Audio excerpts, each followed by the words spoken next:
Très bien, Monsieur le Président, merci beaucoup. Mesdames et Messieurs les secrétaires perpétuels et membres de l'Académie, je suis très heureux de vous rejoindre ce matin pour ce colloque. Je voulais aussi saluer évidemment Jean-Pierre, Antoine et Hélène, que je suis très heureux de voir aussi ce matin, pour débattre de cette question effectivement essentielle en Europe, dans les États membres de l'Union européenne, comme la ministre l'a très bien rappelé, et au niveau des politiques européennes, qui est la question de la science ouverte.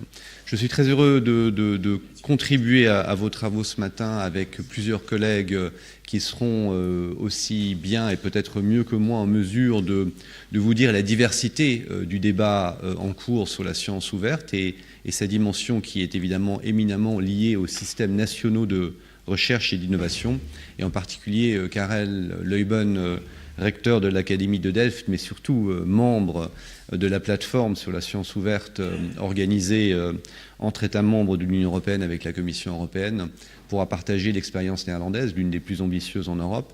Jean-Pierre, comme président du conseil scientifique de l'ERC, évidemment, a toute la connaissance de la diversité des pratiques en termes de sciences ouvertes dans les différentes disciplines, mais aussi à travers la complexité du système européen de recherche, et nos collègues allemands et français, évidemment, partageront leurs expériences nationales. Je dis cela à titre liminaire parce que je ne veux pas répéter et essayer de couvrir l'ensemble de la thématique, mais ce que je souhaiterais faire avec vous ce matin, c'est partager quelques-unes des réflexions de la Commission européenne aujourd'hui, à un moment où ce débat reprend toute son ampleur, et je m'en réjouis, et aussi au moment où la Commission européenne, avec les ministres et avec le Parlement européen, est en train d'avancer de manière déterminante sur la préparation du futur programme européen Horizon Europe, où les questions de sciences ouvertes seront évidemment aussi tout à fait centrales.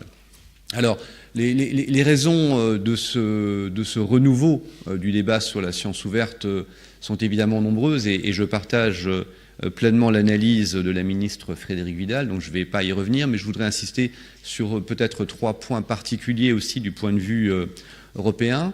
Le premier point, c'est évidemment le besoin d'une science ouverte qui permette de répondre de manière plus adéquate à l'accélération des politiques et des développements économiques, sociaux, des grands défis, notamment climatiques, auxquels nous faisons face.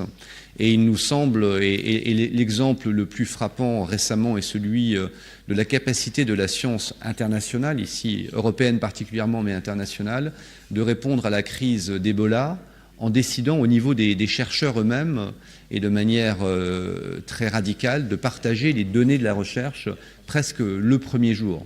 Et donc ça a été une illustration particulièrement frappante des bénéfices évidents d'une science complètement ouverte dans la rapidité et dans la qualité de la réaction scientifique et la contribution de la science à cette crise sanitaire majeure. Deuxièmement, et d'autre part peut-être encore plus important, en tout cas vu d'un point de vue européen, mais c'est un débat qui a lieu en France particulièrement, je dois dire, c'est le défi auquel nous sommes confrontés comme scientifiques d'abord, ou comme acteurs des politiques de recherche, qui est celui d'un débat plus complet, plus serein, plus apaisé avec nos citoyens. La science aujourd'hui est mal comprise, la science souvent fait peur, et cette difficulté, je pense qu'elle est liée aussi à la manière dont la science est menée et communiquée, et souvent notre société civile, nos citoyens ne comprennent pas toujours les enjeux scientifiques, et souvent, notamment les questions liées à la gestion des nouvelles technologies, à la gestion du risque, est un débat évidemment tout à fait légitime, mais mené de manière parfois très étroite. Je pense que les limites du dialogue entre la science et nos citoyens l'expliquent en grande partie. Je voyais en entrant dans la salle que vous organisez dans quelques jours un colloque sur CRISPR-Cas et sur les nouveaux outils de modification génétique ciblée. Technologie particulièrement importante dans tous les domaines, mais où, comme vous le savez sans doute, le débat est très difficile, notamment dans le domaine de la génétique des plantes ou de l'agriculture. Et ce débat peut mûr dans nos sociétés, amener à des recours en Europe devant le tribunal et la Cour européenne de justice à l'initiative de la Confédération paysanne ici en France. Et la Cour de justice, au mois de juillet l'année dernière, a effectivement estimé et jugé que CRISPR-Cas et ces nouvelles technologies étaient équivalentes aux pratiques plus traditionnelles sur les organismes génétiques modifiés. Et donc, dorénavant, après cet arrêt de la Cour, ces techniques et les résultats de cette recherche dans leur déploiement devront aussi donc être soumises aux exigences de la législation en matière d'OGM, ce qui a évidemment un impact absolument majeur sur la recherche, mais surtout le déploiement de ces technologies. Et j'y vois là un paradoxe important, puisque c'est notamment dans le domaine de la génétique des plantes que ce type de technologie génère évidemment peut-être des inquiétudes, mais aussi beaucoup de solutions, notamment dans la question d'une agriculture plus favorable aux questions de changement climatique, une agriculture aussi capable de nourrir la planète de manière moins dépendante de l'eau et des fertilisateurs. Donc la science ouverte est absolument essentielle aussi dans ce débat avec notre société. Et enfin, et la ministre le disait très justement, et vous le disiez aussi, Monsieur Jérôme, la question de la science ouverte, et là plus particulièrement la question des publications et du partage des données, est évidemment aussi une question de bonne gestion des fonds publics qui, aujourd'hui, doit certainement être regardée de manière extrêmement exigeante vis-à-vis des impôts payés par nos citoyens. Voilà. Dans ce contexte, évidemment, beaucoup se fait, comme je le disais, au niveau national, beaucoup se fait dans les sociétés savantes en Europe, et c'est quelque chose qui est à saluer. Mais au niveau européen aussi, une série d'actions sont en cours, et j'aimerais dire quelques mots sur la préparation du futur programme et comment la préparation d'Horizon Europe se veut une préparation très ouverte avec l'ensemble des acteurs de la recherche. Dire ensuite quelques mots sur le nuage européen de partage des données, le European Science Cloud, et enfin, évidemment, dire quelques mots sur le débat en cours sur les publications ouvertes, notamment suite à la présentation du plan S porté par la plupart des agences de financement européennes et évidemment aussi par la Commission européenne, débat qui est en cours aujourd'hui et qui fait l'objet aussi des discussions durant votre colloque.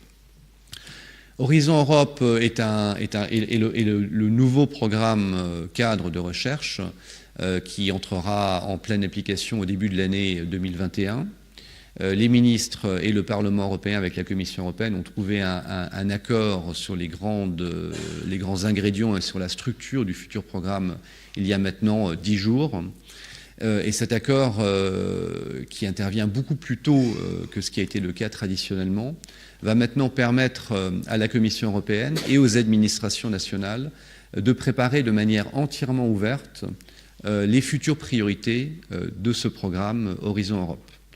Le programme actuel a été préparé en 93-94 et de manière très différente puisque Horizon 2020 a été entièrement négocié au sein des instances du Conseil et au Parlement européen, en liaison évidemment avec les administrations, mais de manière essentiellement institutionnelle et politique. L'approche pour Horizon Europe est aujourd'hui très différente puisque le programme est un programme qui est formulé de manière beaucoup plus générale. Il se veut un cadre institutionnel et budgétaire pour la recherche européenne, mais le contenu de cette recherche, que ce soit dans le domaine de la science, dans la recherche appliquée ou dans l'innovation, doit être déterminé, les priorités doivent être identifiées dans un processus ouvert, labellisé de programmation stratégique, que les administrations nationales avec la Commission vont lancer cette année au cours du mois de juin et qui devrait permettre dans les 6 prochains mois et jusqu'au milieu de l'année 2020 à l'ensemble des acteurs de la recherche en Europe de débattre avec nous, administrations nationales, pour identifier les grandes priorités de la recherche européenne à partir de l'année 2021. Donc les priorités transversales entre les différents secteurs couverts par la recherche européenne, les priorités des futurs partenariats, les priorités aussi pour les futures missions de recherche. Donc l'ensemble du dispositif du programme Horizon Europe sera débattu et préparé en co-création avec l'ensemble des acteurs de la recherche. Nous souhaitons de cette façon vous associer pleinement à la réflexion, vous permettre aussi de mieux comprendre les dynamiques de la recherche publique au niveau européen, de mieux articuler la valeur ajoutée entre le programme européen et ce qui est très bien fait en France en réalité, et permettre ainsi d'utiliser pleinement la valeur ajoutée de ces financements européens très importants. Donc c'est un processus qui donc démarre au mois de juin et qui sera donc un processus entièrement ouvert qui devrait culminer au début de l'année 2020 avec l'adoption d'un cadre stratégique qui aura donc été amplement discuté avec vous et qui reflètera ce travail collectif des Européens, permettant aussi à l'ensemble des acteurs de la société européenne de faire valoir leurs attentes vis-à-vis de la science et de la recherche européenne. Le deuxième grand en développement, c'est évidemment le fameux nuage européen de la science, l'European Science Cloud, projet sur lequel vous travaillez avec nous depuis de nombreuses années et qui a connu d'importants progrès au cours de l'année 2018, avec en particulier un accord des ministres et des grands acteurs européens de la recherche pour établir une gouvernance de ce nuage européen des données de la science, gouvernance qui maintenant va permettre aux différentes disciplines et aux différents acteurs en Europe de déterminer leur usage et leur meilleur usage de cette infrastructure permettant de partager les données de toutes les disciplines au niveau européen et potentiellement aussi au niveau international. Donc c'est un outil, une structure de gouvernance avec un potentiel extraordinairement puissant pour ouvrir la science et permettre effectivement un partage des données de la recherche menée en Europe et financée évidemment largement par des fonds publics, mais pas uniquement. Il y a un chiffre qui m'a été donné lorsque j'ai participé à l'événement qui a lancé ce nuage à Vienne au mois de novembre, qui est que nous réutilisons au niveau mondial, mais les chiffres sont comparables en Europe, nous réutilisons 13% des données de la recherche. Donc 87% des financements de la recherche, aboutissant donc à la constitution de données, ne sont jamais réutilisés. C'est un gâchis de ressources absolument extraordinaire. Et l'effort de ce nuage européen, qui évidemment complète des efforts déjà très, très avancés dans beaucoup de disciplines et dans beaucoup d'États membres, est destiné à terme à donc proposer cette plateforme pour l'ensemble de nos organismes de recherche, de partager de manière beaucoup plus efficace ces données. Et enfin, dernier développement en cours, c'est évidemment le débat sur l'accès aux publications et le débat sur le fameux plan S qui a été proposé par les grandes agences de recherche européennes, ici en France, en Allemagne, au Royaume-Uni, et évidemment aussi au niveau européen. Et le plan S, c'est finalement un principe assez simple. C'est le principe que le résultat d'une recherche financée publiquement doit être disponible immédiatement au terme de cette recherche. Que ce soit dans des publications à accès ouvert au premier jour, ou que ce soit dans des repositories, maintenant je ne suis pas tout à fait sûr du terme français, Jean-Pierre, tu peux peut-être m'aider, dans des dépôts, dans des dépôts gérés ou par des sociétés savantes, ou par des universités et autres organismes de recherche. Donc c'est un principe assez simple qui en principe s'appliquerait déjà de manière assez large aujourd'hui. La réalité, c'est qu'une grande partie de la recherche scientifique est publiée dans des revues qui ne sont pas d'accès libre, en tout cas pas au premier jour.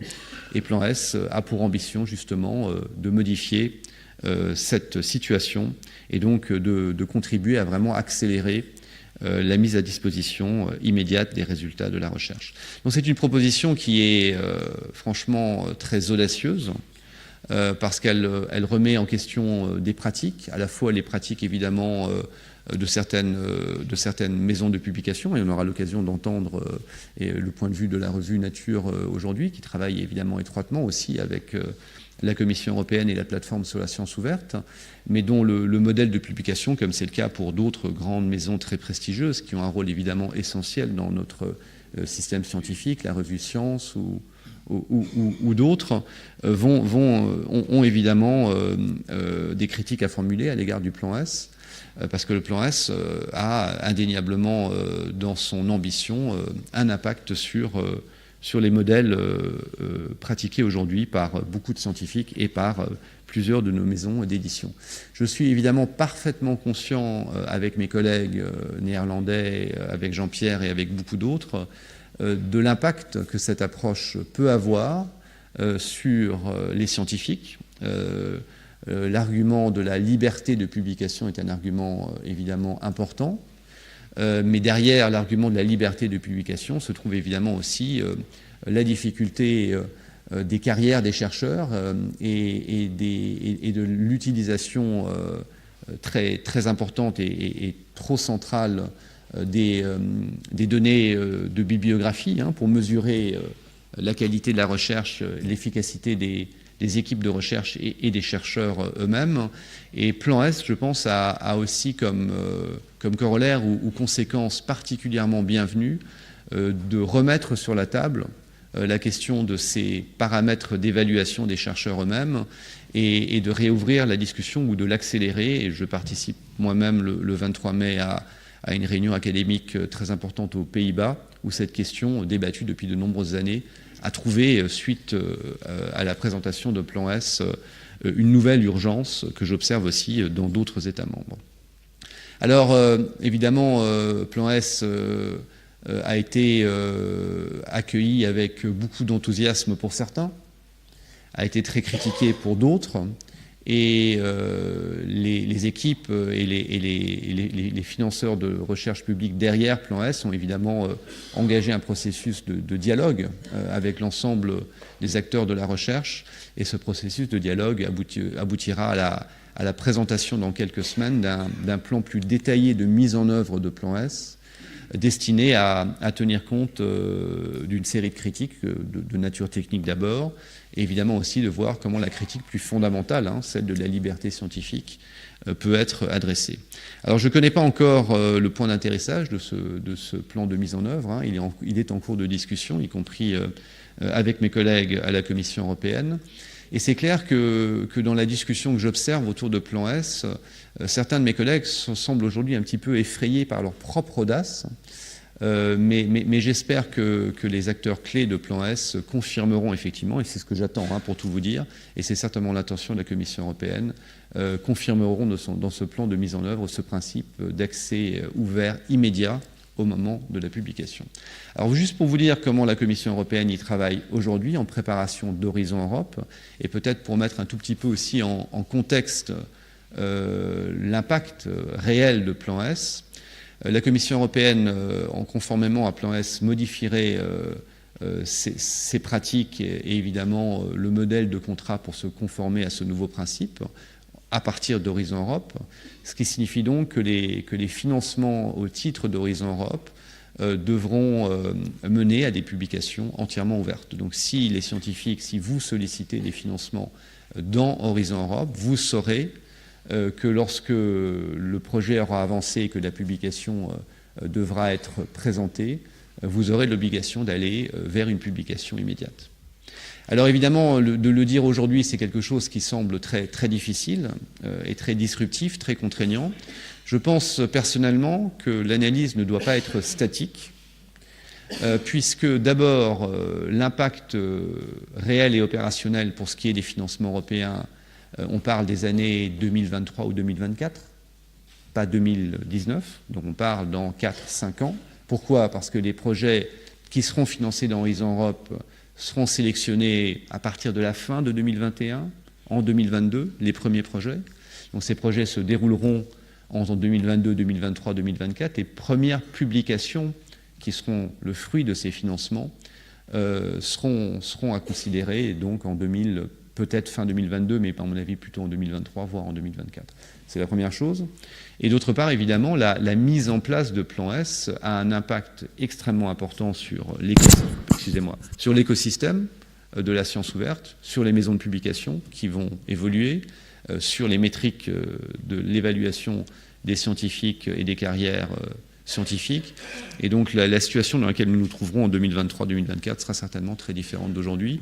Et je dois dire qu'à titre personnel, je suis très reconnaissant à Robert Ian Smith, mon prédécesseur, comme directeur général de la recherche, qui était le protagoniste le plus visible de Plan S, d'avoir effectivement proposé une solution aussi audacieuse, permettant effectivement de réouvrir de manière très profonde et très nécessaire, comme j'essayais de le dire en introduction, le débat sur la science ouverte en Europe. Voilà, je serai évidemment ravi de répondre à vos commentaires et questions éventuelles. Merci beaucoup. Monsieur, merci.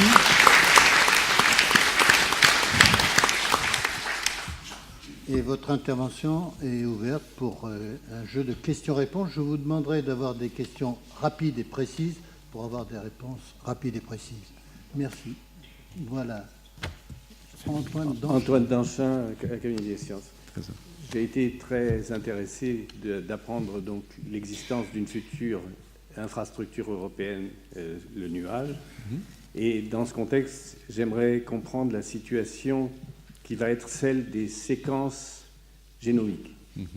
Vous savez qu'actuellement, l'ensemble de ces données atteint l'ordre de 100 pétaoctets et qu'elle croît extrêmement rapidement. Elle est actuellement distribuée entre 3 points d'entrée, Hingston en Angleterre, par l'European Nucleotide Archive, GenBank aux États-Unis et DBJ au Japon.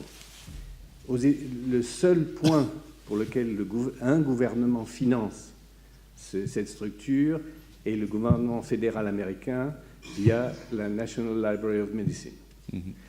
Pour l'Europe, le financement ne vient pas de l'Union européenne, mais vient du laboratoire européen de biologie moléculaire.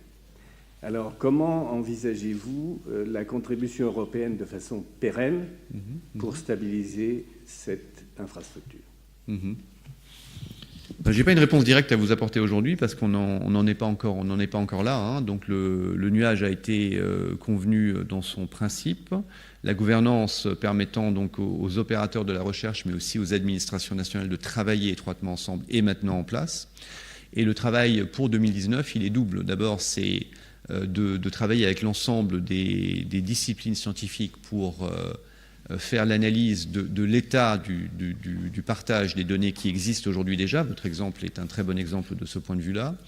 De voir aussi comment, dans ces différentes disciplines, les évolutions sont possibles pour permettre effectivement un usage fair, FAIR, des données, hein, donc accessible, réutilisable, interopérable.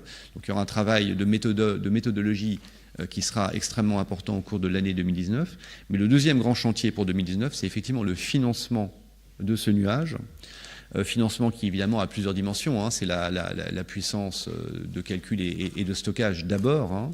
Et là, à nouveau, le nuage n'est pas construit hors sol. Hein. Il va utiliser les structures et les capacités existantes en Europe et dans le monde aussi en grande partie. Il s'appuiera évidemment sur la coopération géant pour ce qui est des flux de données entre ces différentes infrastructures. Mais la question va aussi être posée des modalités de financement de son développement. C'est des modalités qui peuvent évidemment être de nature différente, peut-être selon les disciplines, selon le moment et l'usage, avec un financement qui pourrait être celui des usagers, avec un financement qui pourrait être public. Donc ces discussions sont aujourd'hui en cours et nous aurons donc l'occasion aussi d'examiner la meilleure manière d'à partir de ce qui est déjà en place aujourd'hui, et je ne pense pas qu'on aura besoin de le refaire, de voir dans quelle mesure on pourra accompagner avec un financement éventuellement européen le stockage de ces données génomiques. Donc voilà où on en est aujourd'hui. Donc le message, c'est impliquez-vous dans la discussion, comme science. Hein. Enfin, vous personnellement, si vous le souhaitez, bien sûr. Hein. Mais je pense que l'ensemble des disciplines scientifiques dans chaque État membre doit participer à ces travaux, et la gouvernance vous permet d'y avoir accès. Notre président, Pierre Corvol. Oui, merci beaucoup. Je voudrais simplement vous poser une question qui relève de la politique internationale. En 2009, Barack Obama, sauf erreur de ma part, avait émis un statement sur justement la nécessité, ou sinon l'obligation, pour les agences fédérales qui recevaient de l'argent fédéral de publier de façon ouverte et en tout cas de mettre à disposition du public de façon ouverte les données de la recherche. Donc on est en 2019, 10 ans après, je ne suis pas absolument certain que ce plan ait réussi. Entièrement non. N'est-ce pas? Donc il faut le dire entre nous. Donc c'est important de savoir pourquoi il n'a pas réussi. Et est-ce que vous pensez qu'avec les mesures que vous prenez ici au niveau de l'Union européenne, nous pouvons avoir de meilleures chances de succès? Alors je connais un tout petit peu effectivement l'état des débats et de la mise en œuvre des plans de sciences ouvertes aux États-Unis, mais ce n'est pas évidemment mon sujet principal. Mais j'ai eu l'occasion de rencontrer le nouveau conseiller scientifique du président américain lors d'un voyage au mois de février. On a effectivement discuté de plans S notamment, et on a aussi discuté avec Madame Cordova de la National Science Foundation comment les agences américaines effectivement mettaient en œuvre la réglementation actuelle et comment ces agences voyaient les développements futurs. Et effectivement, le plan de Barack Obama avait deux éléments. C'était la publication ouverte, mais pas au premier jour. Cette publication ouverte, elle est largement effectivement mise en œuvre, avec notamment le financement du processus d'évaluation dans les grandes revues, comme Nature, vous en parlerez aujourd'hui, et avec des modèles de Green Open Access permettant effectivement aux publications d'être pleinement accessibles au terme d'un délai de 6 à 12 mois. Donc ça, c'est quelque chose qui est largement réalisé aux États-Unis, et en Europe aussi d'ailleurs. Donc peut-être effectivement que ça me permet de dire que la science européenne, elle n'est pas fermée aujourd'hui, bien entendu. La question, c'est d'aller au terme de la logique et d'assurer, notamment à cause de l'accélération de l'ensemble des besoins de nos sociétés auxquels la science doit répondre, d'avoir une ouverture au premier jour. Donc ça, c'est un aspect du plan Obama. Et l'autre, effectivement, c'est l'obligation pour l'ensemble des projets financés publiquement d'avoir des plans de dissémination des données, des Data Management Plans. Donc l'obligation, elle est, et on en a parlé avec Frances Cordova, elle est évidemment formellement en vigueur, mais elle produit des effets extrêmement limités. Donc la qualité de ces plans, elle est certainement à améliorer de manière générale, et c'est un travail dont nos collègues américains sont très conscients. Pour tout vous dire, la situation n'est pas très différente en Europe, parce que dans beaucoup de financements publics européens, je ne sais pas Antoine si c'est le cas au CNRS, mais c'est en partie le cas dans Horizon 2020 déjà aujourd'hui, cette obligation d'avoir une attitude ou une politique proactive sur la gestion des données issues de la recherche financée publiquement existe déjà, mais sa mise en œuvre est extrêmement difficile parce que pour un chercheur, c'est la gestion des données après, c'est pas ça qui l'intéresse. Ce qui l'intéresse, c'est de découvrir ce qui est parfaitement respectable, mais pas ensuite d'investir encore une énergie qui est souvent et parfois presque plus importante que la recherche elle-même dans la gestion de ces données. Donc on a beaucoup à améliorer, et de fait, dans Horizon Europe, on va, dans le futur modèle de contrat, comme pour l'accès immédiat aux publications, on va aussi renforcer les dispositions sur les plans d'accès aux données. Mais le nuage et l'infrastructure facilitant ce partage des données. Sur votre gauche, il y aura une question de Patrick Couvreur, notre confrère. Oui, je pense que la communauté scientifique est vraiment très ouverte à l'open access, parce qu'évidemment, quand on est en open access, on est cité beaucoup plus. Le problème, c'est le financement. Parce que quand on voit, par exemple, sur les projets européens, on est obligé ensuite de publier dans quand même de bonnes revues. Et très vite, pour une publication, on en a pour 3 000, 4 000, 5 000 euros.